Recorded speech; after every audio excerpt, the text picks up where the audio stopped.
How to fix Roblox client is not responding. Hi guys, so in this video I'll teach you how to fix Roblox client is not responding. So if you want to learn how it's done, just watch this video until the very end. It's just pretty quick and simple, so let's go. So to do that, what we need to do is to head over to our compatibility checker. So to head over there, what we need to do is to just search for Roblox right here. So let's search for Roblox and then click on open file location, and then this will open the file location of your Roblox. So just click on this again and then right click on it and click on open file location again. This will open your Roblox launcher actual directory.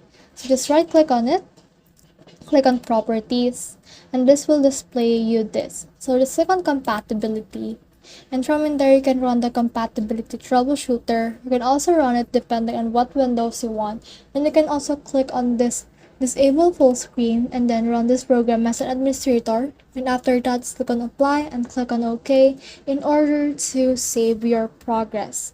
Now the next thing you can do is to just reset the Roblox app. To do that, head over to your settings, and from in there just click on the apps right here, and in here you can see your apps and features. So you can scroll on this list, or you can also search this list for Roblox. So let's search for Roblox right here. So here's Roblox. So from in there you can just click it and click on modify right here in order to repair and reset this particular app. So the next thing you can do is to just update the drivers you have on your computer. So to do that, it depends on what driver you have, but if you don't know what driver you have, you can head over and just search for device manager.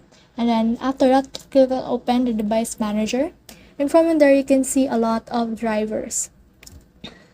So what you need to do is to just head over and click on computer, expand it, and then right click on the thing right here and then click on update driver for your computer.